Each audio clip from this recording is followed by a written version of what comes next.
हम लोग आए अपने हक अधिकार की लड़ाई लड़ने के लिए आएगा तो जगह जगह डिटेन कर लिया गया। जब उनके लोग निकलते हैं तो फूल बरसाए जाते हैं। वारी योगी सरकार, अरे नहीं होता तो कुर्सी छोड़ दो ना। नावल में जब चंद्रशेखर आजाद के जाने के बाद भीम आर्मी के तमाम कार्यकर्ता जो है वहाँ बोर्ड उखाड़ रहे थे, यादव समाज के जो लगा हुआ था ये रेजिमेंट ऐसा करके, जो दो समुदाय की दो जातियों की बात थी, वहाँ जाटो वर्सेस यादव का मामला था। उसी मामले में वहाँ एक अहिर रेजिमेंट का बोर्ड लगा हुआ था, उसे भी कुछ भीम आर्मी के लोग तोड़ते हुए नजर आए थे। उत्तर प्रदेश में दलितों पर लगातार अत्याचार को लेकर आज भीम आर्मी और चंद्रशेखर आज़ाद का कार्यक्रम लखनऊ में था और धरना प्रदर्शन था। इसी धरना प्रदर्शन के बाद महामहिम राज्यपाल को ज्ञापन देना था, लेकिन यहाँ भीम आर्मी के जो तमाम जो पदाधिकारी थे, जो कार्यकर्ता थे, उनको लखनऊ आने से रोका गया। जो लखनऊ पहुँच भी पाए उनको चारों तरफ से बैरिकेडिंग कर दी गई। इस समय हम परिवर्तन चौक पर हैं। ये भीम आर्मी के तमाम जो समर्थक हैं, उनके कार्यकर्ता हैं, वो यहाँ मौजूद हैं, बहुत कम संख्या में दिख रहे हैं हमें इस समय। क्या लगता है कि ये जो संख्या थी पूरे प्रदेश से आह्वान किया गया था और संख्या नाम मात्र की है? सबसे पहले मैं परिचय दूं, मेरा नाम राज चौधरी, मैं आज़ाद समाज पार्टी का जिलाध्यक्ष उन्नाव से हूं, जनपद से।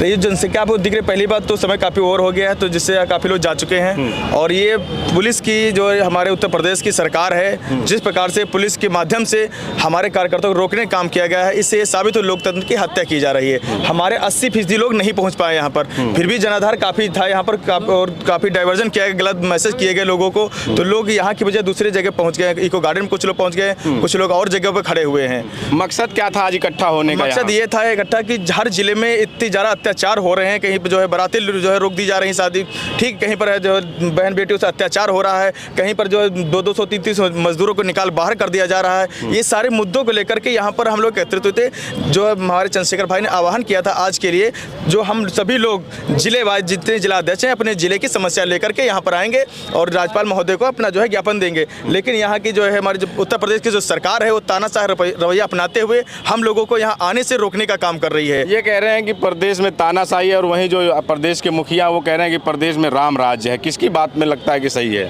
नहीं, राम राज तो है, राम राज के साथ साथ जंगल राज है। जो जंगल राज है? जंगल राज ये है कि वो कहते हैं कि सबका साथ सबका विकास। साथ तो सबका ले रहे हैं, लेकिन विकास किसका कर रहे हैं? चंद लोगों का, जो उनके करीबी लोग हैं, जो पैसे वाले धन्ना सेठ लोग हैं, जैसे अडानी अंबानी है, उनका जो है वो कर रहे हैं। नीरव मोदी है, इनका समर्थन कर रहे हैं। सबका साथ सबका विकास, किसका विकास कर रहे हैं? यहाँ हमारे उन्नाव जिले में 400-500 मजदूरों को निकाल के बाहर कर दिया गया है, डेली वेज पे रखने के लिए कहा जाए, जो परमानेंट थे। तो ये सबका साथ सबका विकास है। आदमी कहता है कि हिंदू खतरे में, हिंदू को खुद खतरे में डाल रहे हैं। ये सरकार जो हमारी योगी जी की सरकार है, ये खुद हिंदू को खतरे में डाल रही है। क्या लगता है कानून व्यवस्था पे योगी आदित्यनाथ जी अपनी पीठ थपथपाते हैं और आप लोग कानून व्यवस्था को लेकर आज लखनऊ में एकत्रित हैं?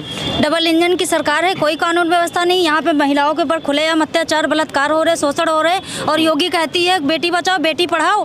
अभी करनाल में, मथुरा में 2 लड़कियों को शादी होते हुए रोका गया कि नहीं रोका गया था? हम लोग आए अपने हक अधिकार की लड़ाई लड़ने के लिए आएगा तो जगह जगह डिटेन कर लिया गया। जब उनके लोग निकलते हैं तो फूल बरसाए जाते हैं। वारी योगी सरकार, अरे नहीं होता तो कुर्सी छोड़ दो ना, क्यों बैठे पड़े हो वहाँ पे? हराम का खा रहे हो, हराम का पहन रहे हो, और हम लोगों को यहाँ पे डिटेन कर लिया, अपने हक अधिकार की लड़ाई लेने आ रहे हैं। इसी प्रदेश की जनता ने तो उनको दूसरी बार मुख्यमंत्री बनाया है। वो बनाया होगा, उन लोगों ने बनाया, धन्ना सेठ लोगों ने बना दिया होगा। जिसके पास पैसा है, पावर है, वो तो बना ही देगा। हम लोगों के पास अभी क्या है? हम लोग तो अपनी हक अधिकार की लड़ाई लड़ सकते हैं ना। इसी विषय में हम अपने राष्ट्रपति महोदय जी को ज्ञापन देने के लिए आए। क्या लगता है कि जो दलित खासकर बहुजन समाज है, वो 2 धड़ों में बटा हुआ है, एक मायावती जी की तरफ, दूसरा जो है इधर चंद्रशेखर आजाद की तरफ? नहीं, ये डबल इंजन की सरकार जो है ना, अफवाहें फैला रही, डबल जगह पे नहीं बटा हुआ। हम सब एक हैं। आप सब एक हैं? बिल्कुल एक हैं। और सपा भी तो पीडीए की बात कर रही है, उधर समाजवादी पार्टी कह रही है पिछड़ा दलित अल्पसंख्यक की इकट्ठा करे, और देखिए देश में तीसरी बड़ी पार्टी बन गए। नहीं, ये तो उनकी चाल है, उनकी बातें हैं, अंदर से कुछ भी अफवाह मचा दे, लेकिन ऐसा कोई कुछ नहीं है। हम सब एक हैं, हम सबके साथ गलत अत्याचार हो रहा है तो हम लोग आवाज उठाएंगे। अगर मरना ही हम लोगों को है तो भूख हड़ताल करके भूखे प्यासे मर जाएंगे। अच्छा, आपने मथुरा करनावल गांव की जो चर्चा की जिस विषय पे, वहाँ चंद्रशेखर आजाद भी गए, उसके बाद जो है फिर समाजवादी पार्टी की तरफ से कहा जाता है कि वहाँ उन लोगों ने बेटी की शादी में 2 लाख का चेक भिजवाया, उनके जो वहाँ के जिला अध्यक्ष थे। इस पर क्या कहेंगे? वहाँ जब चंद्रशेखर गए थे तो खूब हमलावर हुए थे। हाँ, बिल्कुल हमलावर हुए थे। उसके बाद चंद्रशेखर भाई ने जो वादा किया था, उनको विधवा प्रोटेक्शन के साथ विधवा दोनों बहनों की शादी कराई गई। चंद्रशेखर भाई ने अपना वादा पूरा किया। समाजवादी पार्टी की तरफ से मदद की गई, उस पर भी कुछ क्या कहना है? नहीं सर, उसमें मुझे कुछ नहीं पता, मुझे उसकी जानकारी नहीं है। जानकारी नहीं है नहीं सर। उसकी। क्या वहाँ पे एक चीज़ और था कि आप लोग बहुजन की बात करते हैं, बहुजन समाज की। चंद्रशेखर आज़ाद के जाने के बाद वहाँ जो दो समुदाय की, दो जातियों की बात थी, वहाँ जाटो वर्सेस यादव का मामला था। उसी मामले में वहाँ एक अहिर रेजिमेंट का बोर्ड लगा हुआ था, उसे भी कुछ भीम आर्मी के लोग तोड़ते हुए नजर आए थे। नहीं सर, ये तो फालतू अफवाह है हम लोगों को बदनाम करने के लिए। वीडियो तमाम लोगों ने नहीं सर, ये तो फालतू अफवाह मैं मान ही नहीं सकती हूँ। जिसके लिए हम लोग हक अधिकार की लड़ाई रहे हैं, उसको हम लोग क्यों तोड़ेंगे, क्यों अलग हो जाएंगे?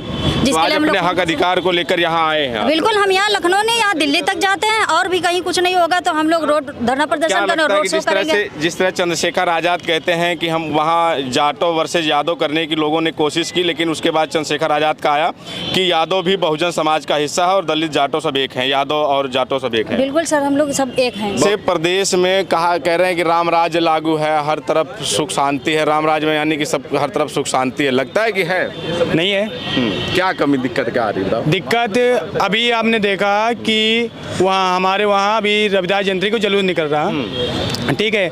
वहाँ पर विशेष लोग आकर, विशेष लोग कौन विशेष? जैसे कि मान लो कि भाई जो हमारे विरोधी हैं वो हमारे प्रोग्राम में आकर ऐसे ऐसे लफड़े कर रहे हैं, बहन बेटियों को छेड़ रहे हैं कि उनको ऐसा करना चाहिए, नहीं करना चाहिए ना। तो किसके इशारे पे हो रहा है? यहाँ पर तो बता तो रहे हैं कि कह रहे हैं कि राम राज्य लागू है। राम राज नहीं, जंगल राज है। जंगल राज है और क्या? ये सरकार यहाँ के की इशारे कानून पे व्यवस्था ध्वस्त है। यहाँ की कानून व्यवस्था ध्वस्त है कि हमारे राष्ट्रीय अध्यक्ष चंद्रशेखर भाई कहीं जाते हैं तो कहीं उनकी गाड़ियाँ तोड़ दी जाती हैं, कहीं उनके ऊपर पथराव किए जाते हैं, कहीं उनको आने से रोका जाता है। आज के यहाँ कार्यक्रम में हमारे काफ़ी लोगों को घर से डिटेन कर लिया गया, काफ़ी लोगों को रास्ते से रोक लिया गया है। तो ये हमारी उत्तर प्रदेश की सरकार कानून व्यवस्था ध्वस्त नहीं है तो क्या क्यों किया जाता है? क्यों किया जाता है? क्योंकि हम लोगों के पास जानते हैं कि हम योगी सरकार चला रहे हैं, ये जो दलित पिछड़े हैं ये अपनी आवाज को ऊपर तक न उठा सकें, इसलिए हम लोगों को दबाया जाता है।